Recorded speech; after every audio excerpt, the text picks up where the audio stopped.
네, 어제 하루 코로나19 신규 확진자 501명 발생을 했습니다. 엿새 만에 600명대 아래로 내려온 거죠. 근데 이 주말 검사 건수 감소에도 불구하고 확진자 감소폭이 크게 줄어들지 않았습니다. 그리고 해외 유입 사례도 늘면서 방역 당국은 델타 변이에 대한 우려감에 긴장을 하고 있습니다. 한편 정부가 어제 7월부터 시행할 사회적 거리 두기에 대한 지역별 개편안을 구체적으로 발표했는데요. 관련 내용들 김정기 고려대 약학대 교수와 함께 짚어보도록 하겠습니다. 네, 어서 어서 오십시오. 오십시오. 안녕하십니까? 안녕하세요. 예. 500명대라고는 하지만 501명입니다. 근데 주말 검사 건수가 없을 때는 거의 저번 주는 한 300명대까지 내려왔었잖아요. 다시 네네. 올라왔네요. 네. 일단 말씀하신 것처럼 지난주에는 약간 다소 안정화되는 경향성을 보였거든요. 근데 네. 특히 우려스러운 부분은 어제 같은 경우에는 주말 효과가 나타나는 요일인데도 불구하고 600명대 확진자가 나왔습니다. 그러니까 예. 그 얘기는 최근에 다시 확진자 규모가 조금씩 늘어나고 있다라고 보시는 게 맞을 것 같고, 그 원인 같은 경우에는 다양한 원인이 있을 수 있습니다. 앞서 보도에 나온 것처럼 변이 바이러스 요인도 있을 수도 있고요. 네. 그 최근에 여러 가지 이제 경각심 같은 것들이 완화가 되면서 모임도 많아지고 이동량도 크게 증가를 했거든요. 그러니까 예. 이러한 부분들이 함께 작용을 하고 있는 거 아닌가라는 생각이 들고, 최근에 집단 감염, 그러니까 그 원어민 강사발 집단 감염 같은 경우에도 이제 이런 부분들, 그러니까 대전에서의 교회 모임에서의 집단 감염, 이런 집단 감염이 새롭게 등장을 하면서 확진자가 조금 증가했다 이렇게는 보고 있습니다. 예, 잠시만요. 지금 그리고 보면 감염 재생산 지수를 많이 언급을 하잖아요. 1 넘으면 확진이다, 이렇게 확산이다 이렇게 말을 하는데 그게 0.88에서 0.99로 됐거든요. 근데 그냥 보기에는 모르는 사람이 보기에는 수치가 큰 차이 안 났는데 이게 어떤 의미를 갖는 거죠? 실제로 지금 말씀하신 것처럼 최근 지난주에 그 감염 재생산 지수가 0.99까지 올랐거든요. 보통 네. 2를 기준으로 해서, 그러니까 한 사람이 감염됐을 때 다른 사람이 감염시킬 수 있는 그 비율을 의미합니다. 그러니까 1 같은 경우에는 한 사람이 한 사람을 감염시킨다라고 보시면 될 것 같고, 1이 넘어가게 되면 보다 많은 사람들이 감염이 된다니까 확산 쪽으로 가는 거고, 1보다 적을 때에는 상대적으로 그러니까 확산 속도가 둔화됐다 이렇게 보시면 될 것 같은데, 지금 네. 최근에 1 가까운 감염 재생산 지수가 나오는 걸로 봐서는 확산세로 전환을 한 걸로는 보고 있습니다. 근데 이제 우려스러운 부분은 방금 전에 말씀하신 것처럼 새로운 사회적 거리두기 개편안이 발표가 되면서 굉장히 완화된 정책이 보이거든요. 그러니까 이러한 흐름에 이러한 부분들이 같이 작용을 하게 되면 보다 더 많은 확진자가 발생할 가능성이 상당히 높다 이렇게는 보고 있습니다. 예. 예. 이런 상황에서 대규모 감염 사례가 있어서 한 가지 살펴보도록 하겠습니다. 경기도 내 학원 5곳에서 100명 넘게 확진자가 나온 상황인데, 심지어 검사를 받지 않고 음성 판정을 받았다, 거짓 보고를 하기도 한 상황도 있다고 하거든요. 네. 이 정도 상황이라고 봤을 때 이미 N차 감염이 좀 진행이 되고 있다라고 봐도 되는 상황일까요? 일단 말씀하신 것처럼 이제 거짓 보고를 했다, 그러니까 진단 검사를 받지 않고 음성이라고 학원 측에 통보를 한 부분 같은 경우에는 일단 이 부분이 잘못됐습니다. 근데 크게 확산세에 영향을 주지는 않을 것 같다는 생각이 들거든요. 일단 예. 그 기간이 좀 길었으면 굉장히 큰 여파가 발생을 했을 가능성이 높은데, 네. 지금 하루 정도 텀이 있습니다. 그렇기 때문에 크게 작용을 하지 않았을 거다 생각을 하고 있는데, 제가 보는 견해로는 지금 지표 환자, 그러니까 이 모임이 있었던 홍대 앞 그 주점 모임이 있었던 때가 6월 19일이거든요. 네. 예. 그러고 나서 첫 확진자, 그러니까 지표 환자가 발생한 게 6월 22일입니다. 근데 실제로 아직까지는 근원 환자가 지금 규명이 안 됐거든요. 그러니까 앞서 말씀드린 게 이제 지금 아직 근원 환자가 누군지 밝혀지지 않았거든요. 근데 그간에 집단 감염이 발생했을 때 지표 환자 발생하고 나서 분석을 하다가 근원 환자가 누구냐, 이 부분은 사실 중요치 않았는데 지금 이 학원발 집단 감염 같은 경우에는 좀 필요할 것 같다라는 생각이 들고, 예. 그 이유 중에 하나는 일단 감염 속도가 굉장히 빨라요. 그러니까 닷새 만에 100명이 넘게 확진자가 나오고 있거든요. 그리고 지금 대부분의 학원들이 방역 수칙을 잘 지키고 있습니다. 그리고 특히나 지금 원생들이 미취학 아동 내지는 초등학교 저학년들로 알려져 있는데 이 어린 친구들이 비교적 마스크 착용이나 이 방역 수칙을 잘 지키는 편이거든요. 그럼에도 불구하고 굉장히 짧은 시간에 많은 확진자가 나왔다라는 얘기는 이게 그 변이 바이러스일 가능성이 가능성이 굉장히 높다 이렇게는 보고 있습니다. 예, 그렇기 예. 때문에 이 근원 환자가 누구였느냐, 그러니까 시발점이 누구냐에 따라서 지금 우리가 방역 수칙을 어떻게, 그러니까 방역을 어떻게 할 건지가 범위가 정해지는데 이 부분은 좀 밝힐 필요가 있지 않나 이런 생각을 가지고 있습니다. 예. 말씀하신 것처럼 지금 변이 바이러스가 계속 요새 걱정거리잖아요. 근데 그 전에 변이 바이러스는 따로 그 코로나19 검사와 좀 다른 검사를 좀 복잡하게 해야 된다. 시간도 오래 걸린다. 비용도 많이 든다. 이렇게 되거든요. 지금은 어느 정도로 그런 변이 바이러스 검사가 이루어지고 있는 거예요?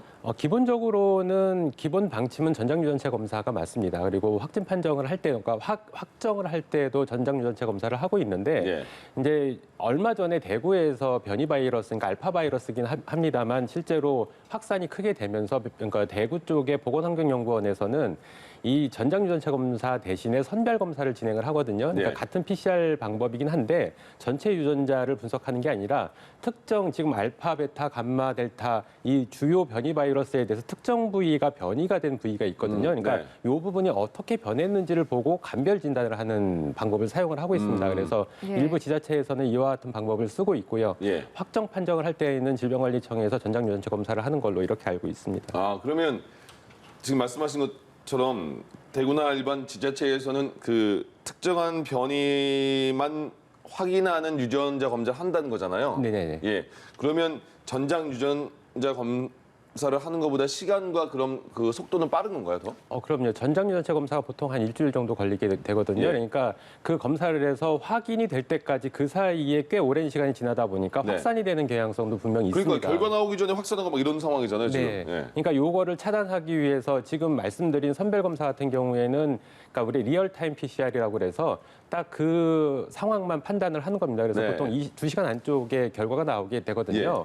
어찌됐든 확정으로 해서 이 부분이 오류가 발생했을 수도 있는데 예, 예. 어찌됐든 이 부분에 대해서 우리가 2시간의 결과를 분석을 한 다음에 가능하면 대응을 할 수 있는 시간적인 부분을 확보할 수가 있습니다. 그러니까 아. 굉장히 유용할 수가 있다. 그리고 특히나 지금 전 세계적으로 그러니까 우리나라 같은 경우에도 알파 변이 바이러스가 굉장히 확산을 조금 했거든요. 그러니까 이거 어느 정도 빨리 신속하게 검사를 해서 대응을 하느냐 이 부분이 관건이고요. 예. 그래서 가장 유용하다라고는 보고 있습니다. 아, 그러면 굳이 지금 알파, 베타, 감마, 델타가 지금 가장 그 유행하는 바이러스인데 네.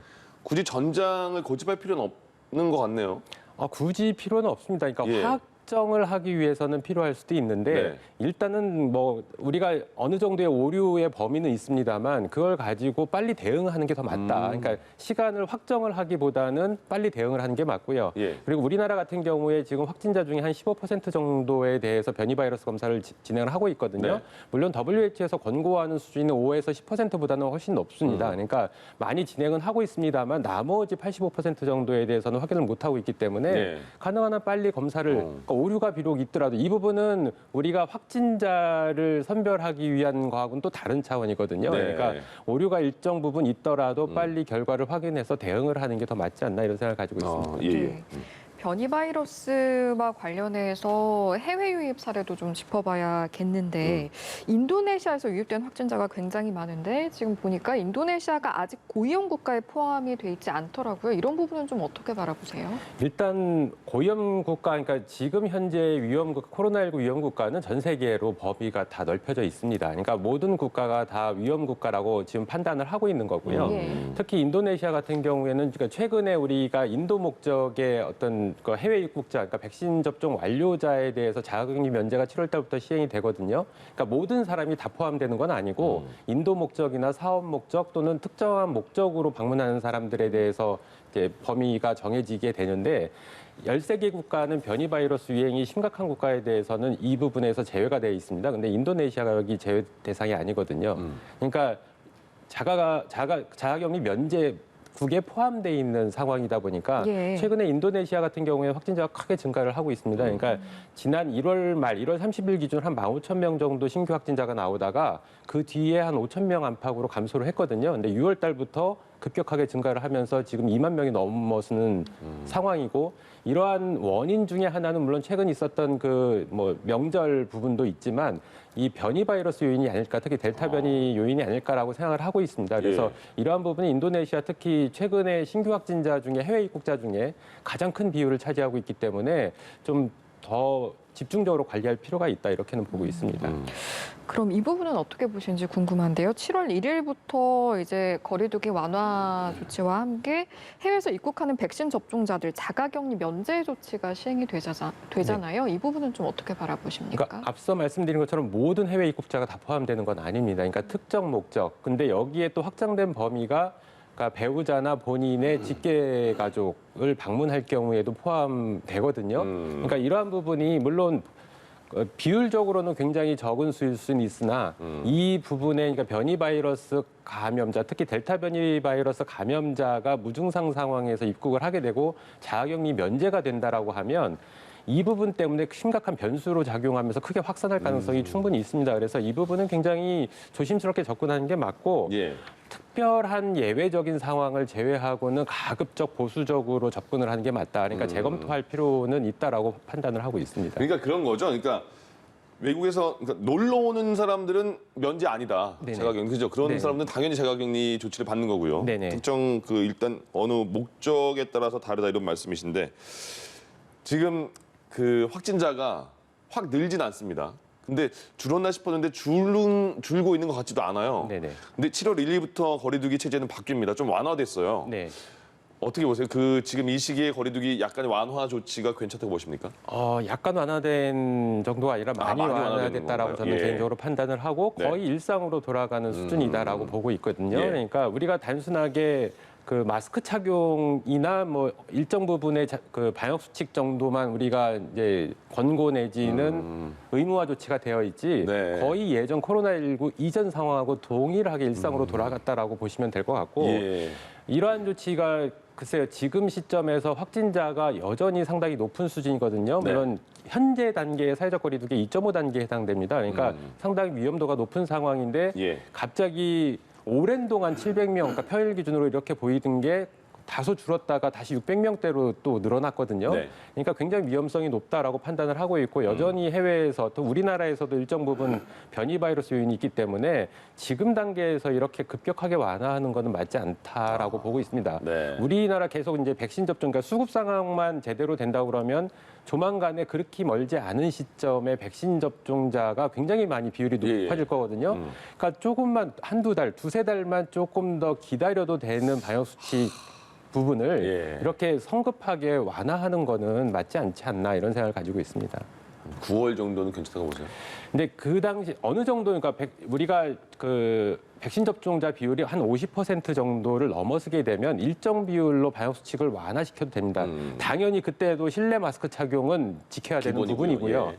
그러니까 거의 전 국민이 100% 가까운 전 국민이 백신 접종을 완료했을 시점에는 실내 마스크 착용 의무화를 뭐 해제하거나 완화한 부분을 고려해 볼 수 있는데 예. 그 전까지는 이 부분 이외의 나머지 방역 수칙은 일정 부분 완화를 시켜도 되지 않을까라는 생각을 가지고 있는데 너무 성급하게 하지 않나 이런 생각을 가지고 있습니다.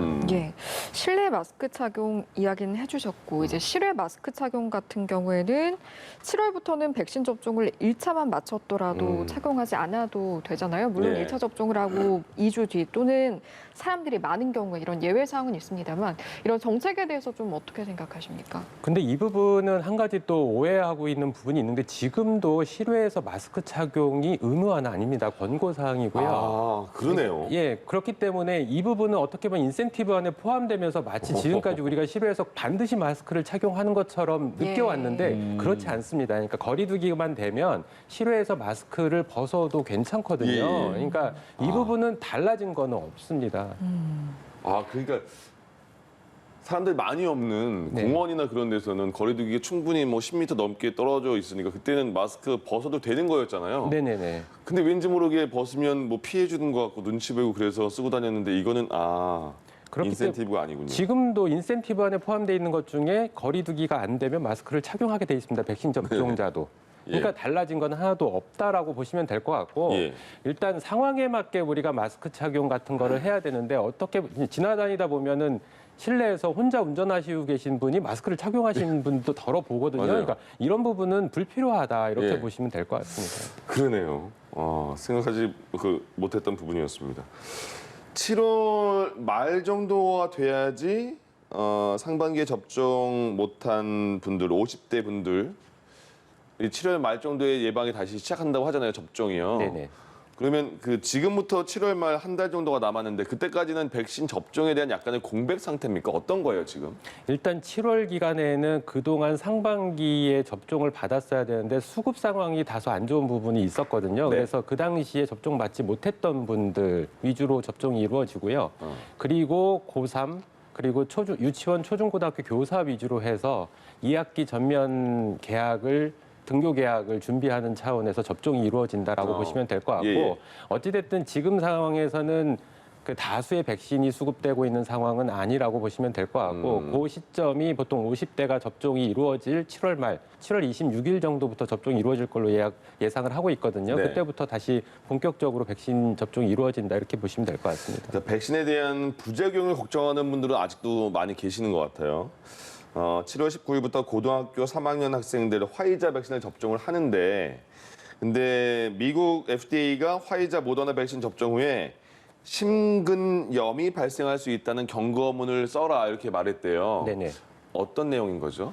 이게 그러니까 화이자 백신이나 모더나 백신 같이 그러니까 mRNA 백신 형태들의 백신에 있어서 실제로 젊은 층 20, 30대 접종자들에서 심근염, 그러니까 심장 질환이 발생을 하는 겁니다. 그래서 대표적인 병명은 심근염 내지는 심낭염, 예. 또 심막염이라고 하는데 그러니까 심장에 근육에 염증이 생기거나 심장을 둘러싸고 있는 막 부분에 염증이 생기는 질환입니다. 그래서 네. 이 부분 같은 경우에는 보통 감염에 의한 사례들이 종종 많이 발생을 합니다. 그게 바이러스나 세균 감염이 있을 때 발생을 하게 되는데 지금 백신을 맞았을 때 발생을 한다. 특히나 우리나라 같은 경우에 화이자 백신, 그러니까 고3 학생들, 그러니까 10대들 지금 말씀드렸던 심장질환이 발생하는 그 대상 범위에 포함되어 있는 접종 대상자가 지금 고3 학생들 같은 경우거든요. 그래서 예. 심장질환이 발생할 가능성이 있다라는 부분이고 이 부분은 근데 비율적으로는 상당히 적다라고 알려져 있습니다. 그래서 100만 명 중에 한 13명 정도 이렇게 비율로 발생을 하고 있는데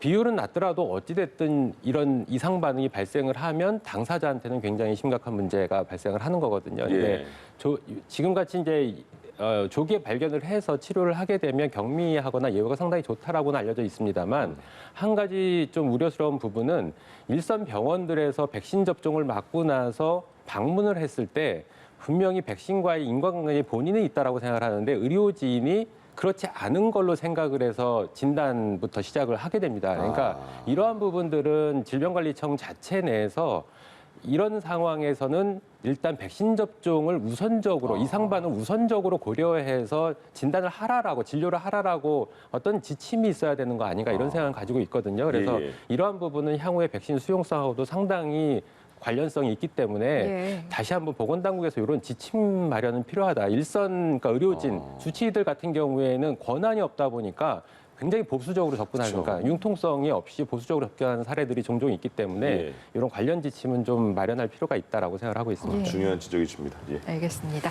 오늘 말씀 여기까지 듣도록 하겠습니다. 지금까지 김정기 고려대 약학대학 교수와 이 시간 함께했습니다. 고맙습니다. 고맙습니다. 감사합니다.